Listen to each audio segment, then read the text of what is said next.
Satu, dua, tiga. Oke, bismillahirrahmanirrahim. Assalamualaikum warahmatullahi wabarakatuh. Waalaikumsalam warahmatullahi wabarakatuh. Oke, alhamdulillah. Wassalatu ala rasulillah. Sayyidina Muhammadin Sallallahu alaihi wasallam. wa ala alihi washabihi nama baru.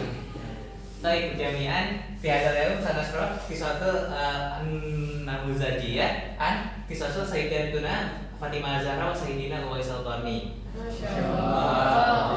Jadi sekarang kita akan cerita, tapi kalian semua jangan tidur juga, tentang kisah-kisah teladan dari dua tokoh paling terkenal dan juga paling teladan, bukan paling sih, dua tokoh yang teladan di sejarah Islam kita, yaitu Sayyidatuna Fatimah Zahra dan juga Sayyidina Uwais Al-Qarni.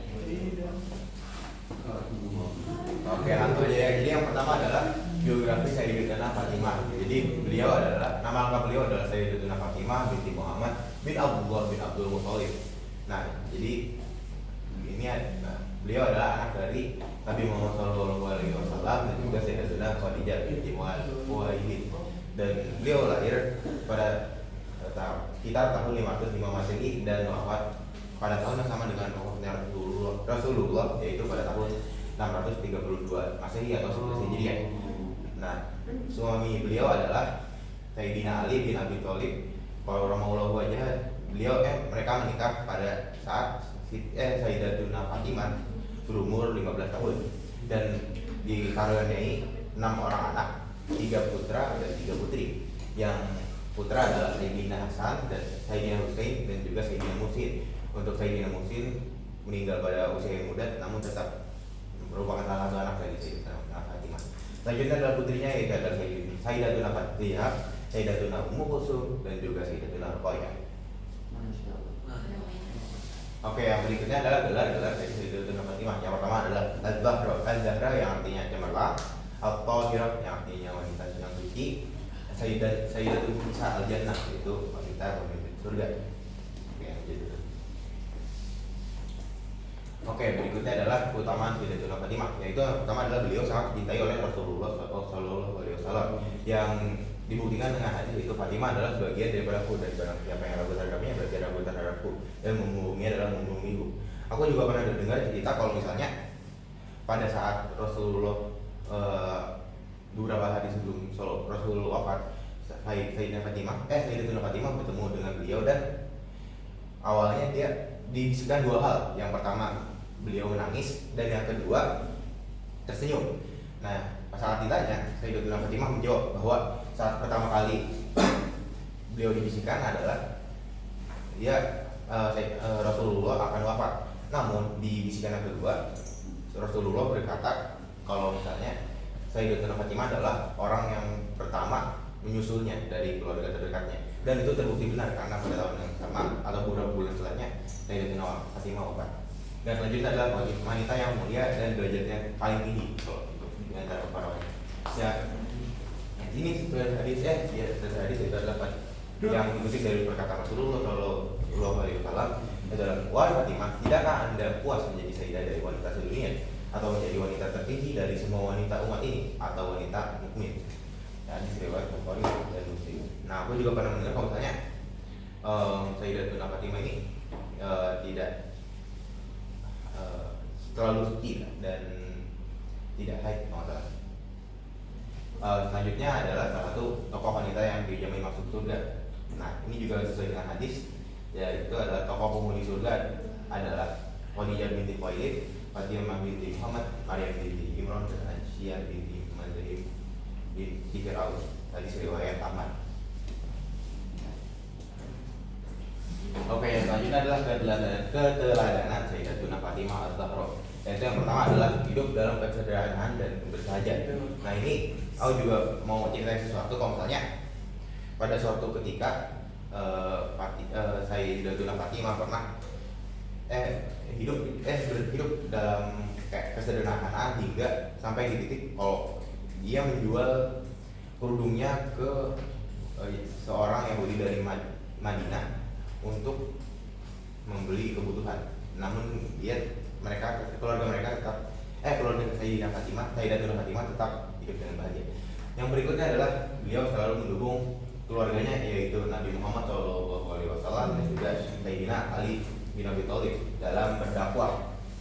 Ini aku juga pernah dengar cerita kalau misalnya pada saat Sayyidatuna Fatimah masih kecil dan Rasulullah masih berdakwah di Mekah, Rasulullah pernah diganggu oleh kaum kafir Quraisy dengan dikenai oleh kotoran unta, dan Sayyidatuna Fatimah membantu membersihkannya.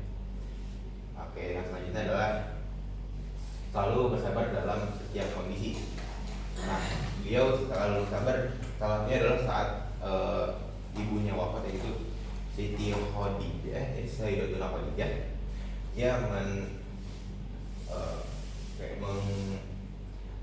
comfort tuh sih Indonesia. Comfort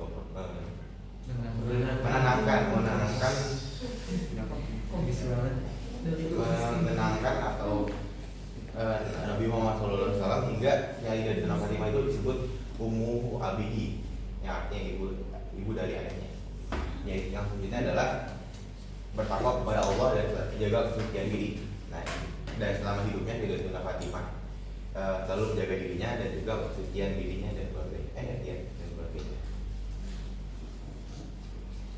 Oke guys, sekarang kita move on ke cerita kedua, yaitu tentang Sayyidina Uwais Al-Qarni. Sebelumnya aku mau nanya dulu teman-teman, ada yang udah pernah dengar belum kisah dari Uwais Al-Qarni?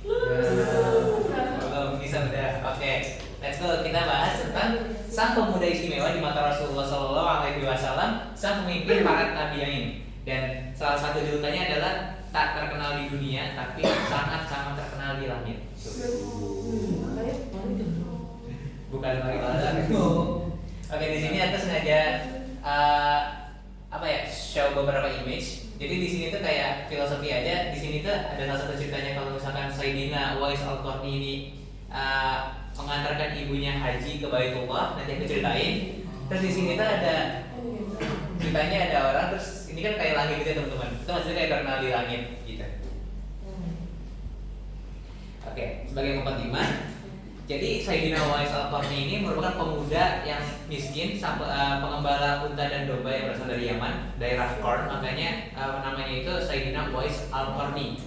Qarninya itu dinisbatkan ke daerah Qarn yang ada di Yaman, seperti itu. Nah, meskipun Sayyidina Uwais Al-Qarni ini belum pernah bertemu secara langsung bertatap muka dengan Rasulullah SAW, tetapi beliau pernah disebut dan juga Rasulullah SAW mengetahui tentang keberadaan beliau. Bahkan Rasulullah SAW pernah berkata kepada sahabat-sahabatnya, yaitu Sayyidina Umar bin Khattab radhiyallahu anhu dan juga Sayyidina Ali bin Abi Thalib karramallahu wajhah. Di sini ada hadis yang mengutipnya, yaitu hadis riwayat Muslim nomor 2542 tentang jika kalian yaitu mereverse ke sahabat-sahabatnya, meminta kepadanya mereverse kembali ke Sayyidina Uwais Al-Qarni, maka mohonlah ampun kepada Allah Subhanahu wa taala untuk kalian, maka ampunkanlah. Jadi maksudnya itu, jika sahabat-sahabat dari Rasulullah SAW, yaitu Sayyidina Umar bin Khattab dan juga Sayyidina Ali bin Abi Thalib ini bertemu dengan Uwais Al-Qarni, maka mintalah doa kepadanya untuk mengampuni dosa-dosanya kepada Allah Subhanahu wa taala kepada mereka. Oke, di sini sekaligus aku pengen kasih tahu aja kalau misalkan cerita ini langsung mereverse kembali ke materi-materi tentang ada kepada orang tua juga. Di sini ada beberapa dalil-dalil yang aku kutip. Yang pertama itu ada al-Isra tentang, pasti kita udah belajar semua yang wa qadara rabbuka alla ta'budu illa iyyahu wa bil walidayni ihsana, tentang berbakti pada orang tua. Dan di ayat selanjutnya ada juga terdapat doa yang untuk orang tua, yaitu aku rabbir hamhuma kama rabbayani shaghira, seperti itu. Di sini juga ada yang paling penting itu, di sini hadis riwayat Tirmizi, diriwayatkan bahwa ridho Allah fi ridho walid wa sakhatullah fi sakhatul walid. Jadi ridho Allah itu bersama dengan ridho orang tua, dan juga kemurkaan Allah bersama dengan kemurkaan orang tua. Oke, sekarang man huwa Sayyidina Uwais Al-Qarni. Jadi Sayyidina Uwais Al-Qarni ini memiliki nama lengkap Sayyidina Uwais bin Amir bin Jaz bin Malik Al-Qarni Al-Muradi. Beliau itu lahir di Yaman, tepatnya daerah Qarn, Kedul Murad. Jadi kalau kalian lihat, Qarn itu sekarang udah kayak melebur, ada di perbatasan Saudi Arabia dan juga Yaman, seperti itu. Nah, kondisi dari Sayyidina Uwais Al-Qarni ini beliau menderita penyakit namanya penyakit sopak atau bisa dibilang kayak semi lupus gitu. Jadi kayak ada bercak-bercak putih gitu di badannya. Itu penyakit yang beliau derita dari kecil dan nanti akan sembuh karena kebaktiannya juga doanya kepada Allah Subhanahu wa taala seperti itu. Beliau merupakan seorang pengembala domba dan juga unta yang berasal dari Yaman. Jadi beliau itu hidup sebagai keluarga sederhana dan miskin. Oke, sekarang kita langsung aja ke ceritanya. Jadi, aku sekarang mau cerita aja langsung. Jadi, dulu tuh pas Uwais Al-Qarni ini masih bekerja, masih sebagai pengembala, dan ibunya itu sedang sakit teman-teman. Ibunya itu sakit dan tiba-tiba memanggil Sayyidina Uwais Al-Qarni untuk menemuinya. Dan ibunya itu berkata kepada Sayyidina Uwais Al-Qarni, nah, pokoknya pembicaraan itu kayak, nah, ibumu sedang sakit dan ajal ibumu sudah dekat. Maka